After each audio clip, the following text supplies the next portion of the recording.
Victony is a very honest man. And I'm not saying this because I know Victony personally or anything like that. But if you listen to his most recent project, Very Stubborn, you would know that he was really saying some shit that it takes a lot for somebody to admit and put on a record for millions of people to listen to. That project is probably the most vulnerable and self-reflective project I've heard from an Afrobeat artist in a very long time. And you can hear this in the kind of things he was saying on these records. Like, for instance, the first record, Way Home. No, I know that I ain't perfect. Sometimes when I he was saying that, first of all, he admitted that he cheated on his girlfriend. Now, for somebody to come outside and say, Kai, you know, go verse, I agree. Now, me fuck up. That's crazy work. You understand? On a record you're sharing with millions of people. You understand? On that record, he admitted, he was cheating on his girlfriend. And then on that same record, he also admitted that sometimes he feels tired.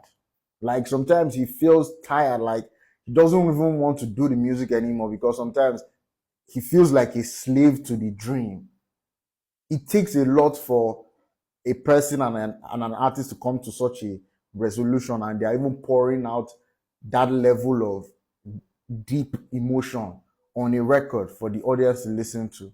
You understand? So for me, that's really, really expressive. Then on another record, Gangsta Cry.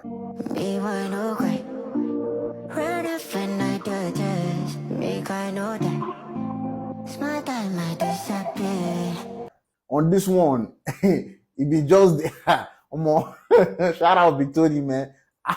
I'm not sure I can bust out all my feelings and things like that on a record, man. Shout out to him for, being able to express himself into art like that, because he was saying a lot of things. On that record, he said before he dropped Stubborn, he started having cold feet, like he wasn't feeling good and he was basically going into depression. And I remember when I did a review about Stubborn, I mentioned something about things being off in the rollout of Stubborn. It didn't seem normal. And at the time, I felt like it was because I noticed like there was like a division among his team.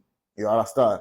And I figured that had something to do with it, because Victony's rollouts are always very, very elaborate and precise.